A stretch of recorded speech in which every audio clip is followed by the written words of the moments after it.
Praise the Lord. രാവിലെ തോറും അവൻ്റെ ദയ പുതിയതാകുന്നു. എന്തിനാണ് ഈ പുതിയ ദയ? ഇന്നലത്തെ ദയ കൊണ്ടും കൃപ കൊണ്ടും ഇന്ന് ജീവിച്ചുകൂടെ? ദൈവത്തിൻ്റെ ആത്മാവ് പറയുന്നു പറ്റില്ല. കാരണം ഇന്നലത്തേക്കാൾ ഇന്നത്തെ നിൻ്റെ പരിശോധനകൾ, പരീക്ഷകൾ, നിൻ്റെ ആവശ്യങ്ങൾ, നിൻ്റെ ദുഃഖങ്ങൾ, നിൻ്റെ സങ്കടങ്ങൾ, നിൻ്റെ വെല്ലുവിളികൾ വ്യത്യസ്തമാണ്. വ്യത്യസ്തമായ കൃപയും അഭിഷേകമുണ്ടെങ്കിൽ മാത്രമേ ഇന്നത്തെ ദിവസം നിനക്ക് തരണം ചെയ്യാൻ കഴിയുള്ളൂ.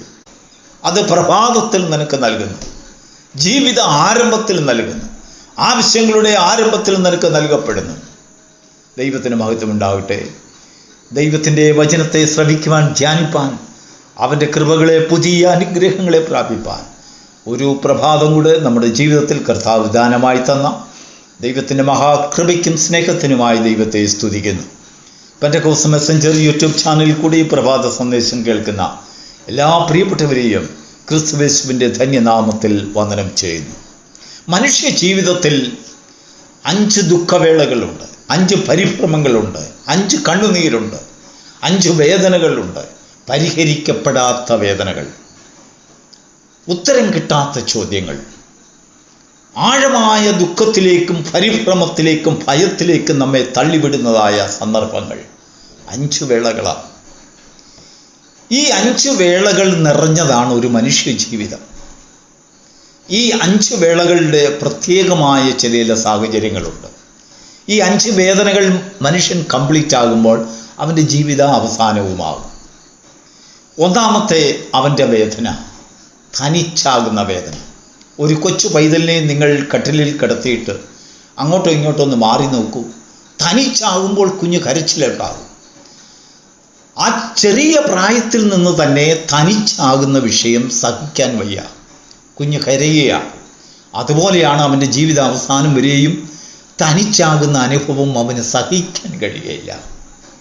രണ്ടാമത്തെ കാര്യം, ആരെങ്കിലും ഞാനുണ്ട് മോനെ, കുഞ്ഞെ, മകളെ, ഞാനുണ്ട്, അല്ലെങ്കിൽ ഒരു ജീവിത സഖി നമ്മോട് പറയുകയാണ് ഞാൻ നിന്നോട് കൂടെ ഉണ്ട് എന്നൊക്കെ പറയുന്നതായ ഫേക്കായിട്ടുള്ള പ്രോമിസ്, കൂടെ വരാമെന്നും കൂടെ ഇരിക്കാമെന്നും കൂടെ നടക്കാമെന്നും ഒക്കെ പറഞ്ഞ് നമ്മെ കബളിപ്പിക്കുന്ന അനുഭവം, കബളിപ്പിക്കപ്പെടുമ്പോൾ ഉണ്ടാകുന്ന വേദന ഒരു വലിയ വേദനയാണ്. മൂന്നാമത്തെ അനുഭവം, നമ്മൾ ക്ഷീണിതരാകുമ്പോൾ. ആദ്യമൊക്കെ ബലമുണ്ടായിരുന്നു, പിന്നീട് വന്ന് ഒരു ഗ്ലാസ് വെള്ളം എടുത്ത് കുടിക്കാൻ പോലും ബലമില്ല, രോഗശയ്യയിലാകുന്നു, ക്ഷീണിച്ചിരിക്കുക. എന്നാൽ അവസാനമല്ല, ക്ഷീണിച്ച് വരിക, ഒരു സഹായമില്ലാതെ മുന്നോട്ട് നീങ്ങാൻ ഒക്കാത്തൊരവസ്ഥ പോലെ. ഈ സമയത്തും നമുക്ക് അടങ്ങാത്ത വേദന. നാലാമത്തെ പ്രശ്നം, നമ്മെ സഹായിക്കുവാൻ ആരുമില്ല എന്ന് പറഞ്ഞാൽ ആവശ്യങ്ങൾ, നമ്മുടെ വ്യക്തിപരമായ ആവശ്യങ്ങൾ, കടങ്ങൾ, ഒരു ഭവനത്തിന് വേണ്ടിയുള്ള ആവശ്യം, കുഞ്ഞുങ്ങളുടെ വിദ്യാഭ്യാസം, ഇല്ലെങ്കിൽ പലവിധമായിട്ടുള്ള സാമ്പത്തികമായിട്ടുള്ള പ്രയാസം, ആത്മീകമായ പ്രശ്നം, പലവിധ ആവശ്യങ്ങളുടെ മുഖത്ത്, കടഭാരങ്ങളുടെ മുഖത്ത് നമ്മളങ്ങ് നീറി പുകയുമ്പോൾ നമ്മുടെ മനസ്സിലൊരു ചിന്തയുണ്ടാകും, ആരെന്നെ സഹായിക്കും? സഹായിക്കാൻ കഴിവുള്ളവർ പലരും മുഖം മറയ്ക്കും, പറ്റില്ല എന്ന് പറയും. അവർ സഹായിച്ചാൽ തന്നെ അല്പമേ അവർക്ക് സഹായിക്കാൻ കഴിയുള്ളൂ. നമ്മുടെ പരാധീനതകളെ മറന്നും അതിജീവിക്കാനുള്ള സഹായം ഒരു മനുഷ്യനിൽ നിന്ന് നമുക്ക് ലഭിക്കാൻ സാധ്യമല്ല. അഞ്ചാമത്തെ പരിഭ്രമം എന്ന് പറയുന്നത് അവൻ്റെ ജീവിതത്തിൻ്റെ അവസാന ഘട്ടത്തിലേക്ക് വരുന്ന സമയം, വീഴുമ്പോൾ ആര് താങ്ങും? Praise the Lord. ഏകനായിരിക്കുന്ന ഒരു മനുഷ്യൻ്റെ ഹൃദയത്തിലെ 5 വേദനകളാണിത്. ആരെന്നെ താങ്ങും? ഒരു പ്രായമായി കഴിഞ്ഞാൽ രോഗ്യബലഹീനനായ ഒരു മനുഷ്യൻ അവൻ്റെ ജീവിതത്തിൽ ഏതെങ്കിലും ഒരു കൊച്ചു കല്ലിൽ തട്ടിയാൽ പോലും പെട്ടെന്ന് മറിഞ്ഞു വീഴും. വീണു പോയെങ്കിൽ എല്ലുകളെല്ലാം ഒടിഞ്ഞു കഴിഞ്ഞാൽ പിന്നെ ഇടിച്ച് നടക്കാൻ പോലും സാധ്യമല്ല. അങ്ങനെ വേദനാജനകമായ ഒരു സാഹചര്യത്തിൽ നമ്മുടെ മനസ്സിൽ ഒന്ന് നടക്കണമെങ്കിൽ ആരെന്നെ താങ്ങും? ഞാൻ വീണാൽ എന്നെ താങ്ങുവാൻ ആരെങ്കിലും ഉണ്ടോ? ഈ വേദന നമ്മെ തിന്നുന്നു. ഈ പറഞ്ഞ 5 വേദനകൾ നമ്മെ കൊല്ലുന്ന വേദനകളല്ല, നമ്മെ അല്പാൽപമായി ഭക്ഷിക്കുന്ന വേദനകൾ. ഇതിനാണ് പറയുന്നത് സ്ലോ ഡെത്ത്, സാവധാനത്തിലുള്ളതായ മരണം. ഇതിനെ ഒരു സഡൻ ഡെത്തായിട്ടല്ല അറിയുന്നത്, മനുഷ്യ ജീവിതത്തിൽ ഉണ്ടാകുന്ന സ്ലോ ഡെത്ത്. സാവധാനത്തിൽ ഈ ആവലാദികളും ഈ വേദനയും ഈ പരിഭ്രമവും ഈ ഭയവും മനുഷ്യ ജീവിതത്തെ അല്പാൽപമായി വിഴുങ്ങും. നമ്മുടെ ജീവിതത്തിൽ ചെയ്ത എത്രയോ നന്മ പ്രവൃത്തികൾ അനേകരെ സഹായിച്ചിട്ടുള്ളതെല്ലാം ഓർക്കുവാൻ ആർക്കും ബാധ്യതയില്ലാത്ത, സ്വന്തം മക്കൾ പോലും അവർക്ക് വേണ്ടി ചെയ്തതായ കാര്യങ്ങൾ കുഞ്ഞുങ്ങൾ പാടേ അങ്ങ് മറക്കും. മാതാപിതാക്കൾ ചെയ്ത കാര്യങ്ങൾ, കുഞ്ഞുങ്ങൾ ചെയ്ത കാര്യം മാതാപിതാക്കൾ മറക്കുന്നു, സഹോദരങ്ങൾ മറക്കുന്നു, ഭാര്യ മറക്കുന്നു, ഭർത്താവ് മറക്കുന്നു. എല്ലാം മറന്നുകൊണ്ട് അവിശ്വസ്തമായ ഒരു മനോഭാവം അവസാന സമയത്ത് വീഴുമ്പോൾ താങ്ങുവാൻ ആരുമില്ലാത്ത അവസ്ഥ. ഇങ്ങനെയുള്ളതായ ഈ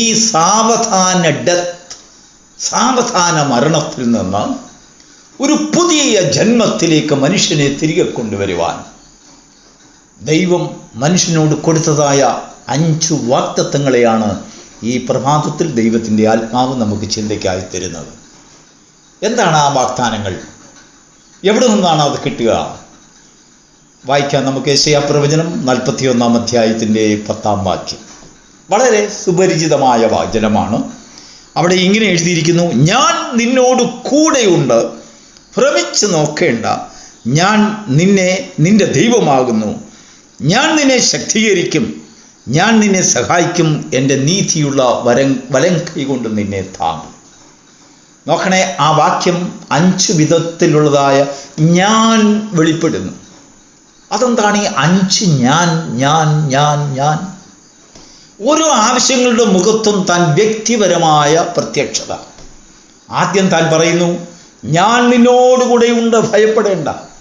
അപ്പോൾ നിന്നോട് കൂടെയുണ്ട് എന്ന് പറഞ്ഞപ്പോൾ ആ വ്യക്തി ഒരിക്കലും എന്നോട് കൂടെ വരണമേ എന്ന് പറയാത്ത ഒരു വ്യക്തിയാണ്. അദ്ദേഹത്തോട് അദ്ദേഹം ദൈവം ചെന്ന് കൊടുക്കുന്നതായ വാഗ്ദാനമാണ്, നീ എന്നെ അന്വേഷിച്ചില്ലെങ്കിലും ഞാൻ നിന്നോട് കൂടെ വരും. അപ്പോൾ ഒരുപക്ഷെങ്കിലും മനുഷ്യരിലുള്ളതായ ഒരു തെറ്റിദ്ധാരണ വന്നേക്കാം, ഇദ്ദേഹം എന്നോടുകൂടെ വന്നതുകൊണ്ട് എനിക്ക് ചിലപ്പോൾ ഒന്നും ചിന്തിക്കേണ്ടതായിട്ടില്ല എന്നില്ല. ഒരു തെറ്റിദ്ധാരണ കൂടെ മാറ്റുന്ന വചനമാണിത്. എന്താണ് തെറ്റിദ്ധാരണ എന്നറിയാം? നമ്മൾ വിചാരിക്കുന്ന ജീവിതത്തിൽ എല്ലാം സാധിച്ചെന്നില്ല. അത് തെളിയിക്കുന്നത് ഓരോ വാക്കുകളിലും വാചകത്തിലും അതിൻ്റെ അവസാനം ഒരു കുത്തും കോമയും കാണും. നീ ഇതിനെ അന്ത്യമെന്ന് വിചാരിക്കുന്നുണ്ടെങ്കിലും തുടർന്ന് തന്നെ ഇല്ല, നിന്റെ ജീവിതത്തിലെ ആവശ്യങ്ങൾ ഇനിയും തുടരും എന്നുള്ളതായ ഒരു സൂചന. ഒരു കുത്തും കോമയും. തീർന്നില്ല, തുടരുന്നു. ഞാൻ നിന്നോട് കൂടെ വരും. അപ്പോൾ മനുഷ്യ ജീവിതത്തിൽ ഒരു പേടി. ആരാണിവൻ? എന്നോട് കൂടെ വരുന്നവൻ ആരാണ്? പലരും എന്നെ ചതിച്ചല്ലോ, പലരും എന്നോട് ഫേക്കായിട്ട് പല പ്രോമിസും തന്ന് എന്നോടൊപ്പം വരാമെന്ന് പറഞ്ഞല്ലോ. ദൈവം നിന്നോട് ഇൻട്രൊഡ്യൂസ് ചെയ്യുകയാണ്, ഒരിക്കലും വാക്കുമാറാത്ത ഞാൻ, ഇന്നലെയും ഇന്നും അനന്യനായ ദൈവം. ഞാൻ ഒരിക്കലും എൻ്റെ വാക്കുകളെയും എൻ്റെ വാഗ്ദത്തങ്ങളെയും മാറ്റുകയില്ല. എൻ്റെ വാക്കിന് വ്യത്യാസമുണ്ടാകുകയില്ല. ആകാശവും ഭൂമിയും മാറിപ്പോയിരുന്നാലും എൻ്റെ വാക്കുകൾക്ക് ഒരു വ്യത്യാസം, ഒരു വള്ളിക്കും പുള്ളിക്കും വ്യത്യാസമില്ലാതെ പറഞ്ഞാൽ പറഞ്ഞതുപോലെ ചെയ്യുന്നതായ ദൈവമായ യഹോവയാകുന്നു ഞാൻ നിന്നോടുകൂടെയുള്ളത്. അപ്പോൾ അവന് കുറച്ച് ധൈര്യം. എങ്കിലും അവനോട് ദൈവം പറയുകയാണ്, നിന്നെ ഞാൻ ശക്തീകരിക്കും എന്ന് പറഞ്ഞാൽ ഇനിയും മുന്നോട്ടുള്ളതായ യാത്രയിൽ ഞാൻ നിന്നോടുകൂടി ഉള്ളത് കൊണ്ട് നിനക്ക് എപ്പോഴും അങ്ങ് ശക്തി ഓട്ടോമാറ്റിക്കായിട്ട് വരണമെന്നില്ല. നീ ബലഹീനനാകും. അപ്പോൾ നീ നിന്റെ ബലഹീനത എന്നോട് അറിയിക്കുമ്പോൾ ഞാൻ നിന്നെ ശക്തീകരിക്കും. Praise the Lord. മൂന്നാമത്തെ കാര്യം വളരെ ദുഃഖകരമായ അവസ്ഥയാണ്. എന്താണെന്നറിയാമോ? ഞാൻ നിന്നെ സഹായിക്കും. ആവശ്യങ്ങൾ പലതുണ്ട്. കടങ്ങൾ, ഒരു ഭവനത്തിന് വേണ്ടി, കുഞ്ഞുങ്ങളുടെ ആവശ്യം, വസ്ത്രത്തിൻ്റെ ആവശ്യം, ജോലിയുടെ ആവശ്യം, സാമ്പത്തികമായ പരാധീനത, ആരോഗ്യപരമായ വിഷയങ്ങൾ, രോഗത്തിൽ നിന്നുള്ളതായ വിടുതൽ, ഇങ്ങനെ ആവശ്യങ്ങൾ ഓരോ ദിവസം തോറും പുതിയ പുതിയ പുതിയ വെല്ലുവിളികൾ. ആരെന്നെ സഹായിക്കും? സഹായിക്കാമെന്ന് പറഞ്ഞവരെല്ലാം മാറിയില്ലേ? ദൈവം പറയുകയാണ്, ഞാൻ നിന്നെ സഹായിക്കും. അഞ്ചാമത്തെ കാര്യമാണ് വരുമ്പോൾ ഒരു ഫുൾ സ്റ്റോപ്പ് ഉണ്ട്. എന്താണെന്നറിയാമോ? എൻ്റെ നീതിയുള്ള വലം കൈകൊണ്ട് ഞാൻ നിന്നെ താങ്ങും. അവിടെ ഫുൾ സ്റ്റോപ്പാണ്. അതുവരെയും കുത്തും കോമായിൽ വന്നതായ വചനം നിർത്തുന്നത് എവിടെയാണെന്നറിയാം? നിന്നെ ഞാൻ താങ്ങും, നീ വീണു പോകാതെ. വാർദ്ധക്യത്തിൽ വരുമ്പോൾ അവസാനം വരെയും നരയ്ക്കുവോളം ചുമക്കും. അതിനൊരു വ്യവസ്ഥ ദൈവം വയ്ക്കുകയാണ്. എൻ്റെ നീതിയുള്ള വലങ്കൈ. എന്താണ് നീതിയുള്ള വലങ്കൈ? നിന്റെ ജീവിതകാലത്ത് നീ അനുഭവിക്കേണ്ടി വന്ന യാതനകളുടെയും കഷ്ടതയും കണ്ണുനീരും മറന്നു കളയുവാൻ ഞാൻ അവിശ്വസ്തതയുള്ള ദൈവമല്ല. നീ ഓടിയതും അധ്വാനിച്ചതും വെറുതെ ആയി പോകാതിരിക്കേണ്ടതിന്, നിന്റെ ജീവിതത്തിൻ്റെ അവസാന ഘട്ടത്തിൽ നീ വീണ് കിടക്കുന്നത്, നീതിമാൻ വീണ് കിടക്കുന്നത് മനുഷ്യർ കണ്ട് ദൈവത്തെ പരിഹസിക്കാതിരിക്കേണ്ടതിന് ഞാൻ എന്ത് ചെയ്യുമെന്നറിയാമോ? നിന്റെ പ്രവർത്തികളുടെ മാധുര്യതകൾക്കെല്ലാം തക്കതായി നിന്നെ താങ്ങി നടത്തും. എത്ര മനോഹരമായ പ്രോമിസ്, വാഗ്ദത്തങ്ങൾ! ഓരോ ദിവസം തോറും നമ്മെ സാവധാനത്തുള്ള മരണത്തിലേക്ക് നയിച്ചു കൊണ്ടിരിക്കുന്ന ഒരന്ധകാര ശക്തിയുടെ ഭയത്തിൻ്റെ വിടുതൽ, ആ വലിയ വലയിൽ നിന്ന് നമ്മളെ വിടുതലാക്കുന്ന സുവിശേഷം. ഈ വചനത്തിൻ്റെ ഒരു വ്യക്തമായ ആശയം ഒരു സംക്ഷിപ്ത രൂപത്തിലാക്കിക്കൊണ്ട് അതിനെ ഒരു കാവ്യ രൂപത്തിലോ കഥാരൂപത്തിലോ ആക്കി നമ്മുടെ കർത്താവായ യേശു ക്രിസ്തു പ്രസംഗിച്ചതായ നല്ല ശമരിയക്കാരൻ്റെ കഥ, ആ കഥയുടെ സംക്ഷിപ്ത അർത്ഥം യെശയ്യാ പ്രവചനം 41 അധ്യായത്തിൻ്റെ 10 വാക്യമാണ്. Praise the Lord. ഞാൻ നിന്നോട് കൂടെയുണ്ട്, ഞാനാകുന്നു. പലരും നിന്നെ സഹായിക്കാതെ കടന്നുപോയപ്പോൾ ഇതാ ഞാൻ നിന്നെ സഹായിക്കുന്നു. ആരാണെന്ന് നീ ഭ്രമിച്ചു നോക്കണ്ട. ഞാൻ നിന്നെ സഹായിക്കുവാൻ ശക്തരായ ഒരുവൻ. Praise the Lord. ഞാൻ നിന്നെ ശക്തീകരിക്കും, ഞാൻ നിന്നെ ബലപ്പെടുത്തും. നിന്റെ ഇല്ലായ്മകളെ എല്ലാം മറന്നു നിനക്ക് വേണ്ടി അവസാന പേയ്മെൻറ്റും ചെയ്യുവാൻ, സകല സെറ്റിൽമെൻറ്റും നിനക്ക് വേണ്ടി ചെയ്യുവാൻ ശക്തനായവൻ. ഞാൻ ഈ പോക്ക് പോകുമ്പോൾ പറയുന്നവൻ മാത്രമല്ല, തിരികെ വരുമ്പോഴും ഞാൻ എൻ്റെ നീതിയുള്ള വലങ്കൈ കൊണ്ട് നിന്നെ താങ്ങും.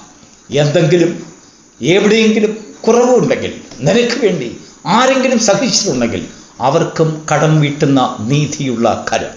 സർവശക്തനായ കർത്താവിൻ്റെ ഈ അരുളപ്പാടുകളെ നിറവേറ്റുവാനാണ് ക്രിസ്തുയേശു ഈ ഭൂമിയിൽ മനുഷ്യാവതാരമെടുത്ത് നമ്മുടെ ജീവിതത്തിൽ കടന്നു വന്നത്. നിന്നെ സഹായിക്കുവാൻ, നിന്നെ താങ്ങുവാൻ, നിന്നെ സൗഖ്യമാക്കുവാൻ, നിന്റെ ആവശ്യങ്ങളുടെ മുഖത്ത് നിന്നെ താങ്ങുവാൻ. പ്രിയപ്പെട്ട ദൈവ പൈതലേ, ഈ വാഗ്ദത്തം നിന്റെ ജീവിതത്തിൽ, നിന്റെ കുടുംബത്തിൽ, നിന്റെ കുഞ്ഞുങ്ങൾക്ക് അത് സ്വന്തമാക്കുവാൻ, അവകാശമാക്കുവാൻ നിനക്ക് സാധിക്കുന്നുണ്ടെങ്കിൽ നീയാണ് ഈ ഭൂമിയിലെ ഭാഗ്യവാൻ. Praise the Lord. ആര് കൈവിട്ടാലും കൈവിടാത്ത ദൈവം. ദൈവത്തിൻ്റെ വചനം പറയുകയാണ്, ഭ്രമിച്ചു നോക്കേണ്ട, ഞാൻ നിന്നെ സഹായിക്കും, ഞാൻ നിന്നോട് കൂടെ വരും. എൻ്റെ നീതിയുള്ള വലം കൈകൊണ്ട് നീ വൃദ്ധനായാലും നീ വീണു പോകാതെ നിന്നെ താങ്ങും, നരയ്ക്കുവോളം ചുമക്കും, അവസാനം വരെയും ചുമക്കും. ഈ ശക്തിയുള്ള കാര്യത്തിൽ നമ്മളെ ഏൽപ്പിച്ചു കൊടുക്കുവാൻ, പുതിയ കൃപകളെ പ്രാപിപ്പാൻ തക്കവണ്ണം ദൈവം നമ്മെ സഹായിക്കുമാറാകട്ടെ. God bless you. Pentecost messenger YouTube ചാനലിൽ കൂടെ എല്ലാ പ്രഭാതത്തിലും 5:30 മണിക്ക് ഈ വിക്ഷേപണം ചെയ്യുന്നതായ ഈ പ്രഭാത വചനം നിങ്ങളുടെ ജീവിതത്തിൽ വിടുതലും സന്തോഷവും ആത്മീക ജീവിതത്തിൽ വർധനയും നിങ്ങൾക്ക് നൽകുന്നുണ്ടെങ്കിൽ ദയവായി നിങ്ങളുടെ പ്രിയപ്പെട്ടവർക്കും ഈ വചനം നിങ്ങൾ ഷെയർ ചെയ്യുക. ഈ വചനം തത്സമയത്ത് നിങ്ങൾക്ക് ലഭിക്കേണ്ടതിന് ഈ ചാനൽ സബ്സ്ക്രൈബ് ചെയ്യുക. ദൈവം നിങ്ങളെ ധാരാളമായി അനുഗ്രഹിക്കുമാറാകട്ടെ, സഹായിക്കുമാറാകട്ടെ. God bless U.